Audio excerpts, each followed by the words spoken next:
Blaine and Grant. Hey, good morning, everyone. I'm going to give the prelude, the introduction again for the sake of the recording. So I was just talking to Blaine and Grant about this just a few seconds ago. I think the KEP is very close to being merged.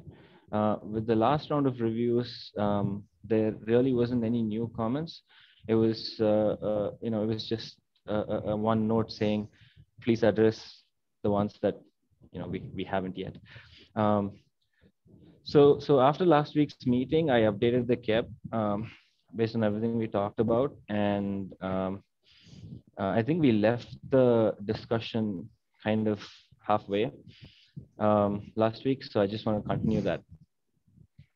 So we'll do another round of KEP review today, and make a decision together about how we want to move, design this. And I also found out another thing that might be useful for authentication, which is what was that again? So there's a way to project service account tokens into pods with an expiry on them. It's apparently the mechanism that Kubernetes provides to do credential rotation. I mean, we've talked a lot about this, and we said clients don't know how to do credential rotation, but it's good. It was nice to find that there is a mechanism if clients ever start supporting them. So Sid, we did talk about that. Mm-hmm. Yeah, Kubernetes service account tokens can basically say like after date X, reload this file and get a new token, and the Kubernetes clients at least know how to do that.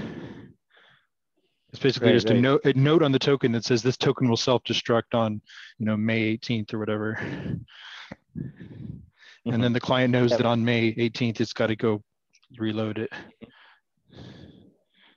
Yeah. So we could. So there was always this question of. I don't want to get distracted too much, but there was always this question of what if you have multiple buckets that you want to provide access to.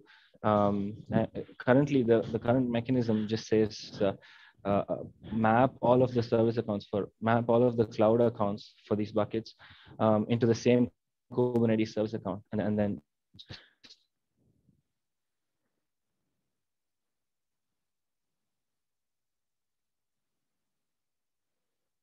So are you still there? I lost audio. The question was.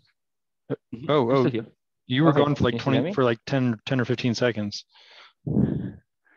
I see. Let me select better network. I think this should be better. Hey, can you hear me now? Yeah. Hello? We can hear you. Did you lose me again? Oh, you've lost us now. Yeah, I can hear you now. Yeah, well, we could hear you the whole time, but you couldn't hear us. Really? Oh, I see. All right. Sorry if I spoke over any of you. But anyway, so we can get to that in the end. The thing with service accounts. How about we proceed with the KEP right now? Go for it.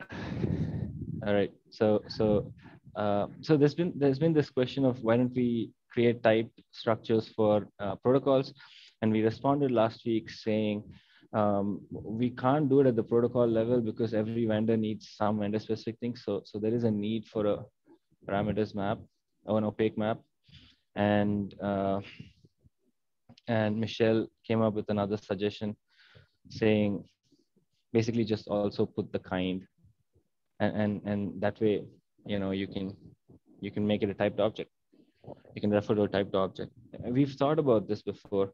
I don't know if it's really needed for alpha, but I think it's a good suggestion. I don't know if like how important do you all think it is to have a typed parameters rather than opaque in the bucket object or in the bucket class object? Well, you need both. So, right. So when you say you need both, do you mean stuff that's purely S3 and not vendor specific would be typed, and everything else would be opaque. Is that what you're saying?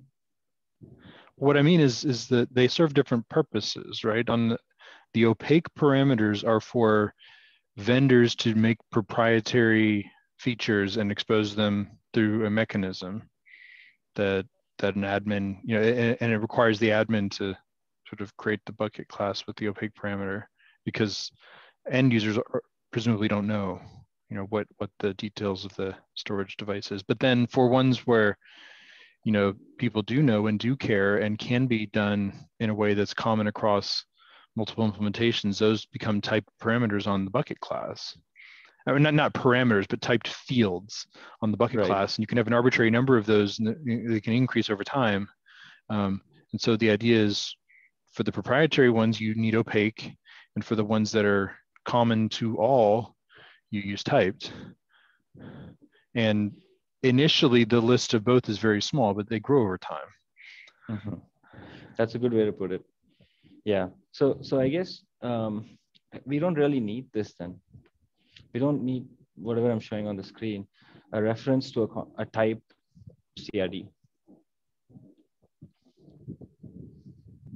I'm looking at the It screen. looks like she's still not convinced that we need parameters. I guess that's right. So if we don't have parameters, then what's the problem for us? We cannot pass in the secrets, or what? What is the problem? We cannot pass in proprietary parameter fields. I guess she was basically saying, I think we gave her the example, but she was saying that example is not enough because you can actually just using this thing she was putting here would be enough. Is that enough? If not, you probably need to give a more concrete example why that's not enough, I think. Yeah, I get where she's coming from. Yeah, I see what Michelle is saying too, and boy, I wish she could just be in this meeting. We could just talk to her. Right. Right. But yeah, there is an argument that like opaque parameters kind of suck in terms of the ability to get things subtly wrong and not know it.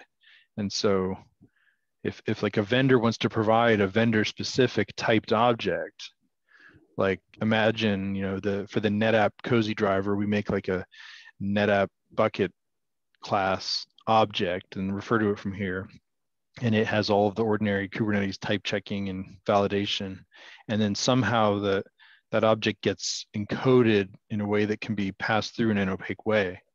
That would be kind of like a step forward, but we don't do that anywhere else in storage yet. I kind of like this actually. Like you said, it's a step forward. But even with that, evolving the vendor specific type is much harder than simply just providing a parameters map, especially in the issue I see is that, like, given that we have an RPC based interface, there is no canonical way to serialize a Kubernetes object over a gRPC interface. There just isn't. That too. And we'd have to invent one to do this. And it's just simpler to say, no, it's a string map, and yes, we acknowledge that sucks in a number of ways, but at least we know how to shove a string map over a gRPC socket without having to write some new library. And we could leave this as a future enhancement, right? Yeah. Just to answer that serialization question, you could still just do JSON or something, and regardless of whether it's opaque or it's typed, the driver has to interpret it on the other side. At least now with the typed field, with the typed CRD, the driver gets to work with a type structure rather than just an unvalidated map string. Right? Yeah, well, I'm trying to think this through. Could you say we just serialize it to JSON and what the gRPC server can expect as a JSON blob, and you have to parse it? I mean, base 64 encoded one, yes. I think because otherwise it's not very different. I don't even think you'd have to base 64 encode it at the gRPC layer, but yeah, I mean, I don't know. I guess I'm not horribly opposed to it. It just seems like it's more complex than the it is string map. And Yeah, for a V1 or an alpha, like I wouldn't go yeah, there. I think you raised two good points. One is, yeah, it does require the gRPC API to somehow serialize an unknown structure. That's one. And the other is it's harder to evolve this type. You'll still need a map string, in order to quickly innovate, in order to quickly just add new features. Otherwise, you'll have to go through an entire CRD update lifecycle, and it's just more complex, like you said. That part doesn't worry me as much because when vendors release new drivers, they also release a bunch of new stuff, and so a CRD change that corresponds to a driver update doesn't seem like the end of the world. But I mean, and maybe that's what the future holds, but no, what I mean is you need a driver update before you can have new features. But if it's just map string, you don't need a driver update. But I see what you mean. The driver, I mean, there has to be code on the other end of that opaque string map that's interpreting what you're doing. And so if you add a new feature, there has to be new code to implement the new feature. Unless the driver itself is also just taking them and passing them through to something entirely. Yeah. There is the possibility of a double layer opaque parameter. I think that's what'll end up happening in practice, where you'll end up with a lot of they'll probably create a type and then just end up putting all the new features into annotations, like the initial versions of ingress controllers. Pretty much everything was driven through annotations there. Yeah, could be. Yeah. Anyways, it's not a bad idea, but it feels like it's something that could wait till a V2. Yeah. Okay. So the two things. One is serializing for. I'm just writing down quick points for me, and I'll update it. Write it better later. Serializing for gRPC is more complex. What was the other thing? I, like you said, I don't think it's worth mentioning that it's harder to evolve, and also it's speculative to say things like most likely people end up just using the opaque values anyways. But there was something else you mentioned, I think, in the beginning. At the beginning, I was just pointing out that you need both. Well, I guess you need. This is kind of a third thing, right? You need a way for opaque parameters, which can either be a literal opaque string map, or it can be some arbitrary object, Kubernetes object that just gets JSONified. And then for stuff that really is cross driver, like those should be typed things that are part of the cozy spec. But I realize now that that's not what this is. Initially, I thought that this was a suggestion for some typed thing that was part of the cozy spec, but no, this is still opaque. It's typed within a specific proprietary. It's a proprietary typed thing. Right. It's what would be the benefit of this? Like, or why do you think, like Shing was saying earlier, I still wonder why Michelle thinks this is better than what we have. Well, so if you have an object like this, for one, like it's sort of self-documenting, right? You can see what the fields are. You can't put garbage into one of these objects because it has to fit somewhere. You can do things like value checking and validation, and you can reject certain modifications that don't make sense. Typos become much harder to generate, like, because you can't get a key name wrong, whereas with an opaque string map you can totally get a key name wrong. So like it basically removes a lot of idiotic mistakes. I actually like that. To be honest, I'm as I think about it more, I'm leaning towards this. Yeah, I mean it is a better design. It's just it doesn't buy you that much, and it's more work. And for some reason we haven't done this with volumes or snapshots yet, even though it makes exactly as much sense for volumes. More than just like one thing we want to pass in, right? If you need like 5 of those config refs, then that will be a problem. Then probably will be better. No, I think you would never have more than one, right? Because like if it's yeah. if it's a storage class, you're saying basically everything you just jam that into this one.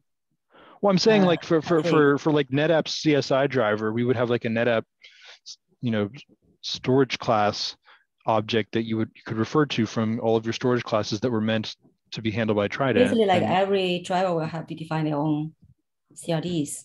So like right now, these parameters. Well, they might not have to, but they would be able to. And also, it has to be. Well, anyway, yeah. If it's your own CRD, you have your flexibility, I guess. Yeah. Or you can just point to a config map. Worst case. I actually don't know why suddenly this become a way to go. In the past, we always says parameters. Okay. Yeah, I would hope to see this kind of enhancement go in somewhere other than Cozy first. I don't think Cozy should be a trailblazer for this feature. But that's my opinion.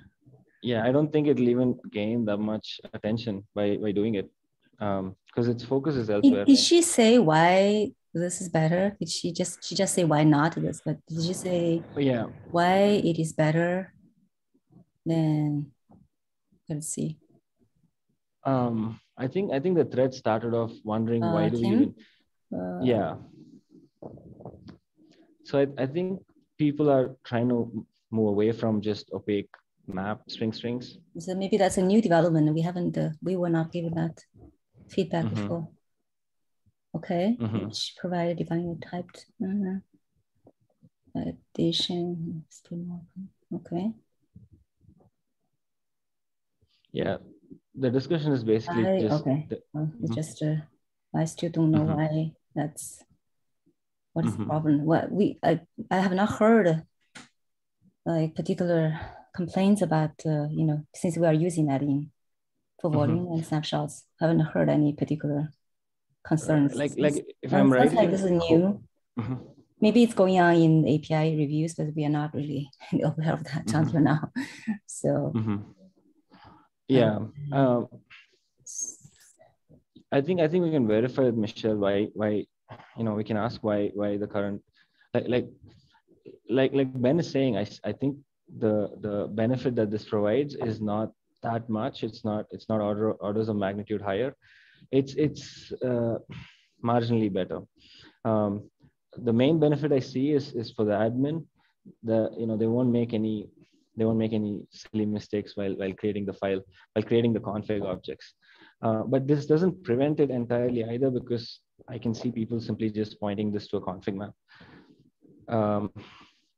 rather than a type CRD.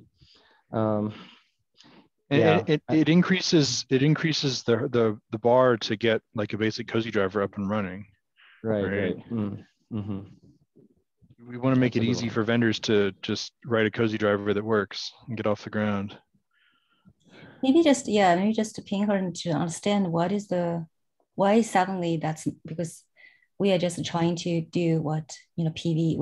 Because in some places she asks us to follow the PVC and snapshot, right? Now here she's saying, oh, like why don't you try this new thing? But we're not clear on what is the problem with the existing parameter approach, which has been used in all the other places. We probably need to understand more. Huh? I don't think she's pointing out a problem necessarily. I don't think she's necessarily advocating for this strongly as much as she's just saying, here's another approach. Why not that? Oh, okay. Yeah. I don't think we have to resolve this or take this and make it a part of the API spec. I think we can just leave a question here saying the current approach works, and here are the. I mean, it's a trade-off. Both kind of work. The current approach works. What she's saying also works. We can talk about the disadvantages of the approach she suggested and ask, do we still need to go forward with this, or can we just move on without this? I think it'll be fair to say that. Okay. I will craft out a response here later on, but let's keep moving forward.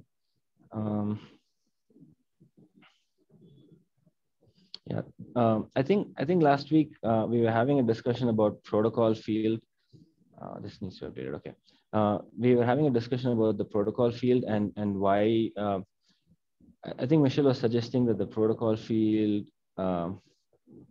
like why do we have it in the bucket class object? Is it meant to restrict what protocols are exposed? And we had a good explanation for this. I can't fully remember, so I didn't respond to this yet. But the discussion kind of went in the direction of should we have the protocol field in the bucket access? Because the idea is only the application writer really knows what protocol they want their application supports. Does anyone remember? Off the top of my head, I can think of two benefits to putting it in the bucket class. One is lets you administratively disable a protocol that you don't want to allow. Like even if the driver can support GCS, you can just not list it here. And then presumably users can't use GCS anymore. And two, it would be a way for Kubernetes to know, or it would be a way for end users to know, at a glance whether a certain request is likely to succeed or not, right? Because if you know that your workload requires GCS and you go look at the bucket class and see that it's not there, you might not even bother creating your bucket request because you know it's going to fail, and then you can just go either find a different workload or find a different cluster or talk to the admin to try to resolve the problem.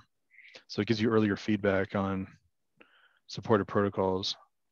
Well, not really, right? Because I could argue the other way and say users will not have access to the bucket class. So they create the bucket request, point it to either the default bucket class or one they know. And they'd be wondering why the pod doesn't start up or why the bucket isn't. Oh yeah, a lot of users would never notice this, or they would ignore it, and they would just go on and hit the wall anyways. But the point is, it creates an opportunity. If somebody did want to create like an introspective workload generator, it could go look at a particular Kubernetes cluster and look at the bucket classes and then decide what to do. It creates a possibility where otherwise there would be none. You're right. Most people will not look, and they'll still get the error. But that would be those are the two benefits I can think of for having it here, because in reality, the real driver has a real list of what it can support, and it can notify the sidecar through gRPC, like I support S3 and GCS, and so the sidecar will know what is really supported, and the bucket request or the bucket claim will know what the workload really needs, and they can work it out between them whether that's okay or not. This is just sort of a way to perhaps administratively disable one that otherwise would work, and to communicate to external controllers, what can work in advance. Yeah, and is this passed into the gRPC spec, into the gRPC call for bucket creation? Probably not. I mean, I would expect the sidecar would consult the list when it was trying to bind a bucket claim to a bucket class, and if the protocol and the bucket claim didn't match one in the bucket class, the sidecar would just never even make an RPC call and just say, this is an error. I'm not going to allow this. Right. So, yeah. So did you say protocol in the bucket claim? Bucket claim. Yeah, you need it in the bucket claim for the reasons we talked about before. Okay. So right now we don't have it in the bucket claim. Right now, let me check actually. So right now, the only place we have it is in the bucket class. The bucket claim simply just points to the bucket class. And but we just talked about this last week, I think, where the workload. I can update it based on what we decide, but yeah, go on. The workload depends on, one or more protocols. Right. If I have a workload that's code with an S3 client in it, and you give me a GCS bucket, I'm dead in the water. So it makes sense to put in my bucket claim that I need an S3 bucket. Right. So why should it be in the bucket class at all? Why can't it? It doesn't need to be in the bucket class. That's not for correctness. For correctness, you could just say, Either you get what you asked for, or you don't get what you asked for. And in the sidecar and the driver can figure that out between the two of them. The benefits to adding it also in the bucket class are, if you want to override what the driver says and say, and have fewer protocols than the driver can really support, or if you want to just make it discoverable by external applications. Right. Through the specification itself, yeah. So even if I get a list of protocols here, if I set a list of protocols here in the class, it's possible that the driver may not support all of them. Yeah, that is true. You could lie and put the wrong ones there, and then you'll get bad behavior as a result of that. So we would have to document that admins would need to take caution with this field. So is it better to not have it here and simply just have it as a part of driver get info and allow the user to specify it in the bucket claim? Potentially. I mean, it would certainly be more similar to how things work with volumes, right? Because with volumes, there's no way to discover if a particular cluster can support like raw block volumes or not, or RWX volumes or not, other than just trying it and seeing what happens. But isn't that because the driver is not declarative, as in it depends on the driver? Exactly. Whether it works or not is a feature of the implementation that's not discoverable other than by trying it. And so we could follow the same path and say, yeah, you tell us what you want and we'll either say yes or no. Yeah, I think that's better. Anyone else, any thoughts on that? Because I want to open it up. It seems like a shift in how we've been thinking about protocols so far. So anyone has any thoughts on this? I like this actually. So in the sense that it's hard to justify for me what protocol really does here other than specifying. But just as we discussed, you could specify a list here that doesn't really match what the driver supports. So even that benefit isn't really there. So the question is, yeah, and there are other ways to administratively disable protocols if you want. Through the driver. Through the driver itself, for example. Yeah. Yeah, that makes sense. So what if we remove protocol from bucket class and just had one protocol in the bucket claim, and bucket creation either succeeds or fails based on the driver? Yeah, that's my preference, and I believe we discussed this several months back and agreed to that at some point, and then maybe we changed our minds, but or maybe we just never updated the spec. But yes, please make that update. That's okay. That's my preference. Yeah, mine too now. Okay, let's do that. You need to write yourself an AI so you don't forget. There's actually one that kind of shows up at Kubernetes meetings once in a while, Firefly.ai, that kind of takes notes. Have you seen it? Yeah.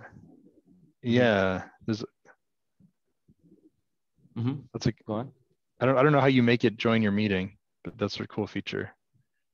I think the reason we started doing passwords was so that it wouldn't join. Right, Shing? Well, if you take your Zoom recording and you go look at it, I think you can get a transcriber to transcribe all the words from the recording. The good thing is Git stores this cache in as cookies. So even if I leave this page and reload it, it's going to be there.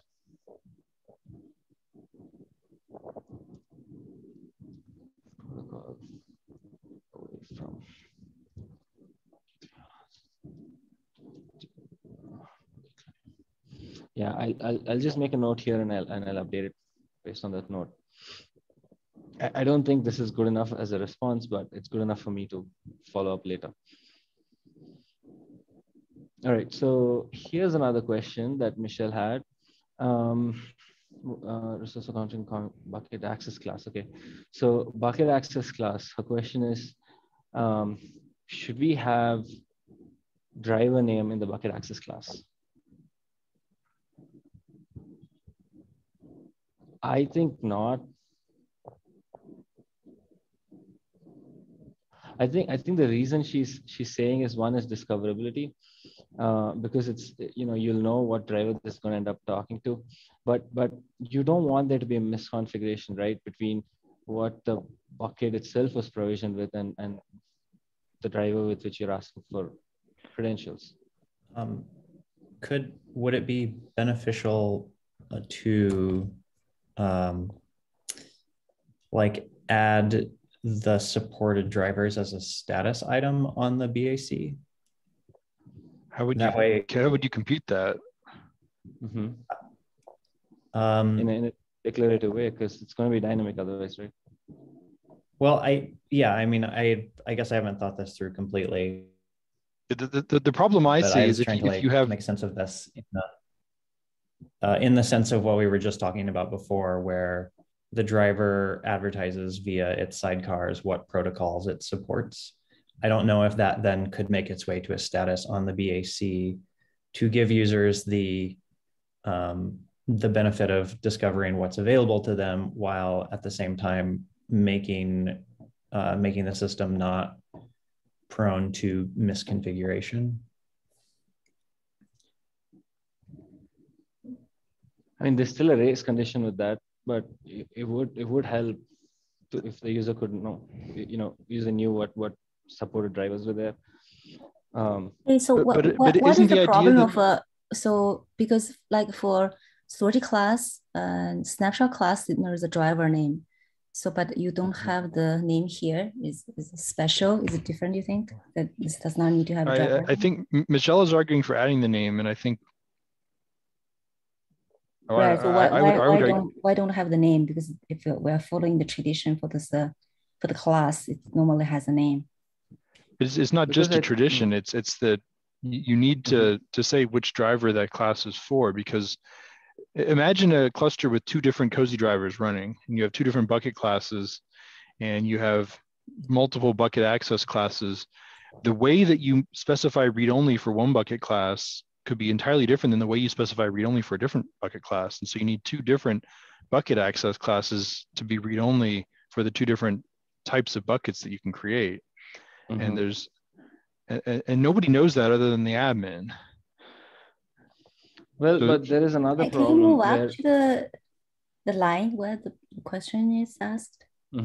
Yes, in the bucket access class. You can see it here. Yeah, Michelle is saying, do we need a driver field? And I think the answer is yes. Well, there's a problem with that, though. The problem I see with having a driver field here is you might end up mismatching a bucket access class for a given bucket. So say you have two drivers running in one cluster, and you have bucket one provisioned by driver one. By specifying the bucket access class, you're now restricting.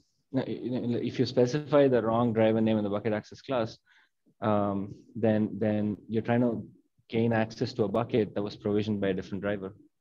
Well, I mean, are you saying the admin made a mistake or the end user made a mistake? Because both are situations where it could happen and you would expect an error. But I mean, that's normally the way we deal with mistakes, is we generate errors. And just, if you create a BA pointed at a B and a BAC that have different drivers, you just get an event on your object saying like, this is never going to work. Okay, that's fair. Now, we do remove the ambiguity of what driver it needs to talk to, because now you specify a bucket class or bucket access class, and you don't have, by not specifying the driver name, it's the driver is actually implied from the bucket itself. So I mean, there's no chance of this mismatch happening. Well, right, but imagine the situation where you had two different drivers and two different BACs, that one was read-only for the first driver and one was read-only for the second driver. The end user doesn't know which is which. He could pick the wrong one. And if you just guess that the driver from the bucket, and then you give it the bucket access class for the other driver, now you're passing down stuff that makes absolutely no sense into the actual driver, right? Because you're getting a BAC for some other driver and whatever its details are that are incompatible. And you have no way to error check that until it gets all the way down to the driver implementation and says, this doesn't make any sense. So if you explicitly put the driver name in the BAC, then the sidecar that is responsible for calling the driver could just reject BACs that don't match immediately and say, oh, okay, this is a BAC for some other driver. We're not, we're just generating error and return. Don't even invoke the driver. It's still going to be asynchronous regardless of the approach we choose. I mean, yeah, but you know what I mean? Like you'll get a clear error that says this is the mistake you made, and it's going to fail, rather than like getting some weird undefined error because the driver tried to interpret the contents of the BAC, optimistically, and maybe it kind of sort of worked, maybe it didn't work, maybe the error you get back doesn't make any sense. Like there's all kinds of weird things that could happen if you take a BAC intended for one driver and give it to another. Okay, I think that's fair. So one last point is the reason I designed it this way was you don't want any other driver other than the one that created the bucket to really grant credentials. However, for a given protocol, well, not really. I was going to say for a given protocol, the way you specify access is going to be the same, but that's not entirely true. I think the way you specify or way you specify access control for AWS is different from what, say, Ceph expects. So yeah, I think there's going to be subtle differences. And we can still maintain the guarantee that it has to be the driver that created the bucket, because it's not like if you use a BAC for a different driver, we're going to allow it. We're going to say, no, it must match. Otherwise, you just get immediately rejected. Okay, we can add driver name here. Add driver name and bucket access class. Okay, that is good. All right, so grant bucket access. How does the sidecar determine the account name? Is this able to support federated identity providers? Yeah, because it's it's just a string. We're passing an account name in the arguments for this call. Where does that come from? Okay, I think she's just asking where the account name comes from. So on the first, no, it's only returned, right? We don't. Is it on the BA? Oh, it has to be on the BA. Yeah. So we provide an account name that's just a unique identifier. I think she's asking where it comes from. So our idea was go ahead. Is it not on the BA?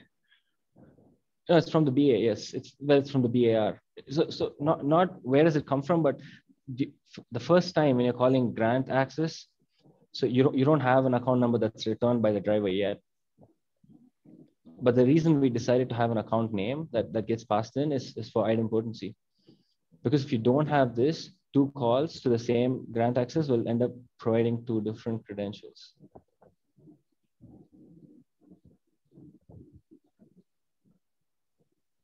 Well,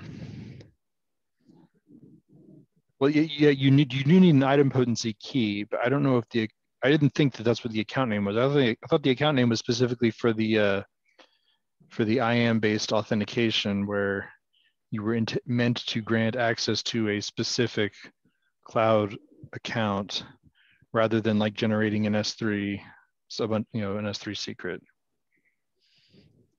Maybe we need a better name here, but the only purpose it has right now is to serve as the idempotency key.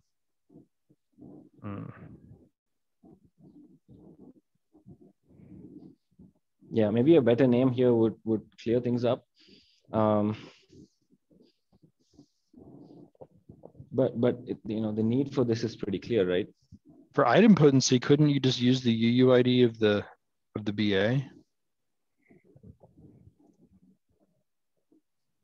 I mean, that's what we're doing. The UUID of the BA is BAR dash dollar, it's a dash UUID. It's just like PVID is But PVC dash. hold on. Okay, I'm confused again because I thought we collapsed BAs and BARs down into one object. Oh, it hasn't been updated then. Yeah, there is no BAR. It's just a BA. Yep. I mean, I was happy in the dual object model where BARs and BAs were separate, but if we want to collapse it down, then yeah, you need something.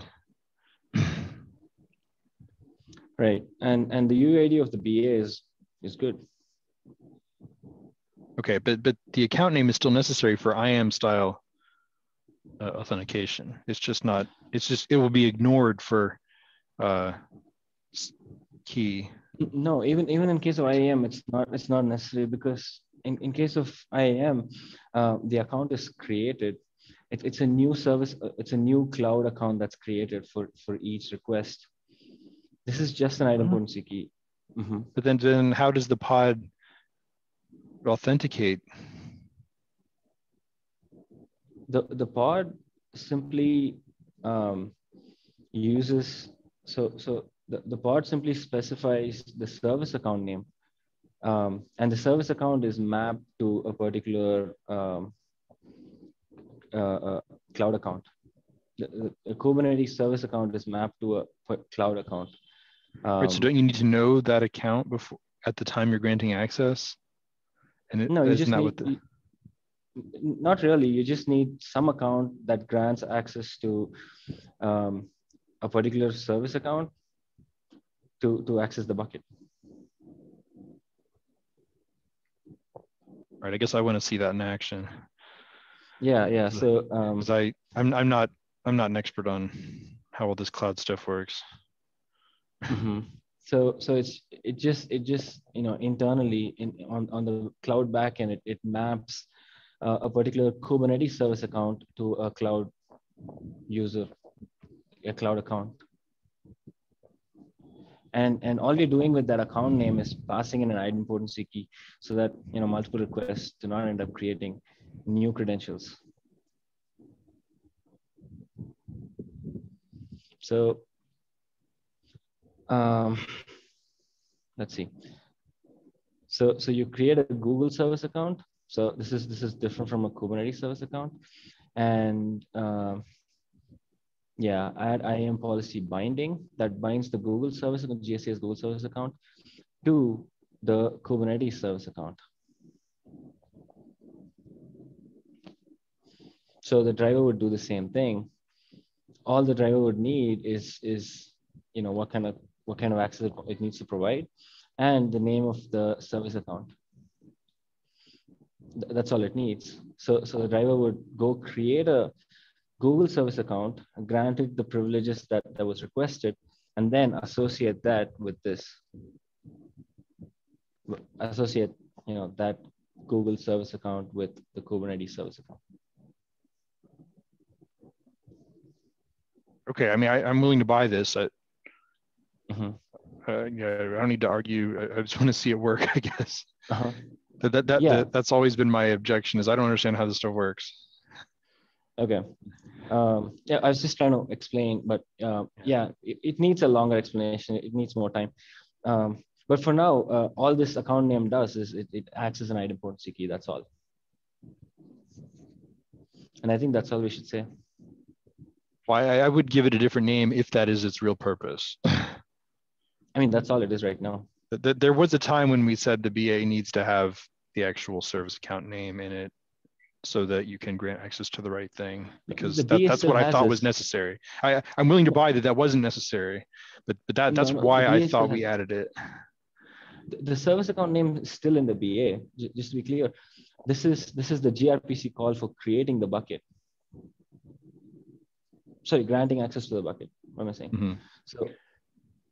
So the BA still has a service account name. It has to be passed in through the parameters map. But okay. This account name is I would change it to access name or access ID or something that's, I don't know, more obviously or just idempotency related. Key. Yeah, or we can just that's a call little it too on the idempotency. news, but So access ID or access identify. I don't know. Some identify. Any thoughts? Any ideas? Anyone? I mean, if you're literally using the UUID of the Kubernetes object, you don't actually need a field, right? You can just have the sidecar grab the UUID out of the object and use it directly. You only need a It needs field to if pass you're. it to the driver.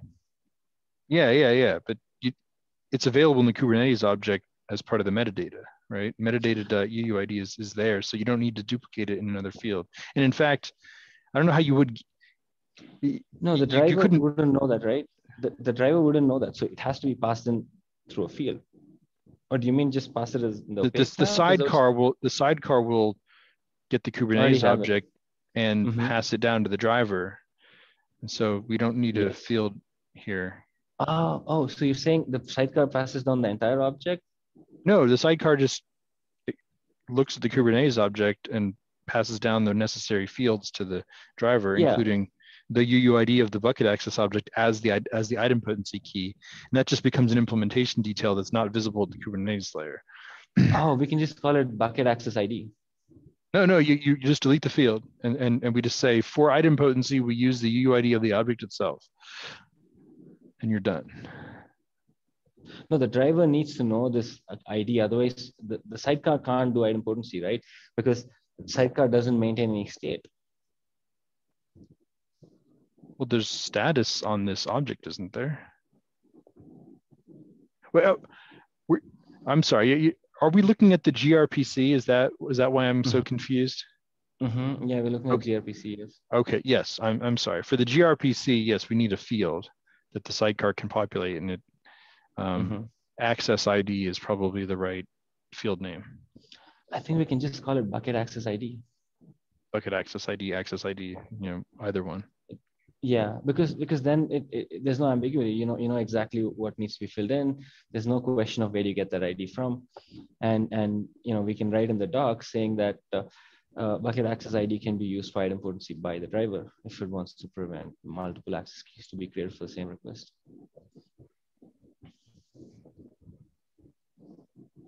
Yeah, so sorry for going off the rails.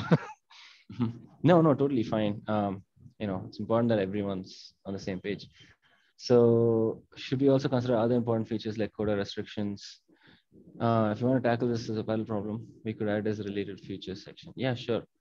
What I mean by that is, I'll add a bunch of stuff like that, quotas, restrictions, and better access control on how buckets are shared and stuff like that here. I think that's an easy one. I think is bucket is, and there's no, okay. So I'll update. Yeah, that's about it. I think we're almost done. So, I mean, with the KEP and with the meeting, we have a few minutes, and I have a few other things to discuss, but I think that's all with the KEP. Does anyone have any thoughts or questions or anything about the KEP so far?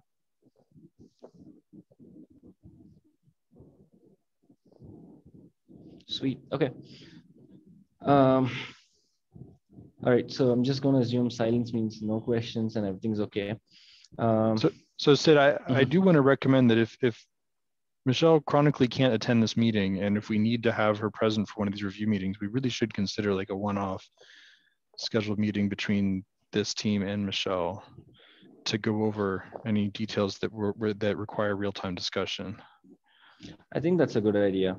I mean, maybe we don't need it. Maybe we can resolve all this through the process, but it feels weird to argue about what Michelle wanted and try to read her mind when we could just schedule a meeting that she's able to attend. Yeah, that sounds good to me. I actually recommended last time, but last time she was like, she just need to set aside some time to review it herself. So, but you could try again. Okay. Yeah, let's. How about this? Let's update the KEP and then we'll reach out to Michelle, saying that hey, it would be good if we all could get together and kind of do a live review. Yeah, if she has additional comments after you make these updates, then let's try to get her in the room when we discuss them. I think that's a good suggestion. Yeah. let's definitely do it this time. So the other thing that I want to talk about was so the next week. So I'm going to be in India, and either I'll need someone to cover for me, or we can skip it. But given that we are so close to resolving everything, I mean, assuming the KEP gets merged, there's this tiny possibility that can happen. That it can happen. We could potentially skip next week's meeting. What, is it just for the 1 week, or are you going to be there for a while? I'm going to be there for a while, but next week I definitely can't attend. I'm going to be there for 2 weeks. After that, I'll be able to attend. I mean, I'll be able to make it each time, every time. It's just next week, and the week after that is still tentative. Yeah, this time slot it's just before midnight in India, so you'd be up pretty late.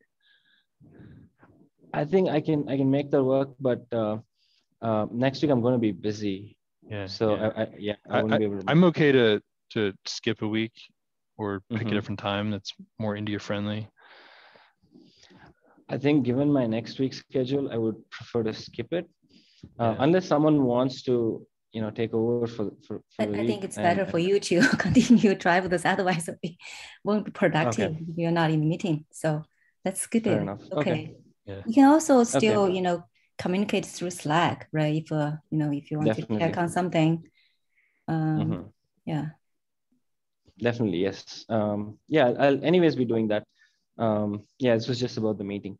Okay, so then that's resolved. We'll skip next week's meeting, and the KEP. I think we're all in agreement on what to do about this.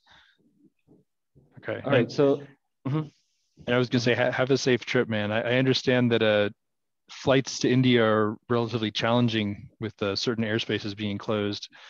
Right. Is it? Okay. It's already harder long to India. Yeah, it's harder to get there now because I know some other people who've made the trip. Midnight or something. It's like never a good time. Yeah. Actually, it actually flies through Dubai, and the path to Dubai is directly over Ukraine. So they can't take that right now. So they're actually going around through Russia and then getting back to Dubai. To what? So to Russia? Are like through Russia. Yeah. I thought Russian airspace was closed. How can you go to Russia? No, Russian airspace is not closed. So Russia is very wide from east to west, because of that, Ukraine's just in one corner. So this flies all the way through the middle of Russia, then comes back, circles around to Dubai, and then to India from there. Okay. Well, yeah. Well, be safe, man. There's nothing I can do if you mention Russia. Yeah. Hopefully, it's all fine. I think it should be fine because I have other, I know other people that are doing the same trip. It should be okay. But thanks for the wishes. So I'll update the KEP and I'll ping Michelle, and we'll skip next week's meeting. And depending on Michelle's response, we can set up a call with her. Okay, so I will just cancel next week's meeting then. Thank you, Shane. Right. All right. I think we're at the top of the hour. Unless anyone has any questions, I think we can, we can end a little early. You can have 2.5 minutes back. All right. All right. Thank you. And safe travels. Thank you. Thanks. Bye. Thank you. Bye. Thanks. Bye.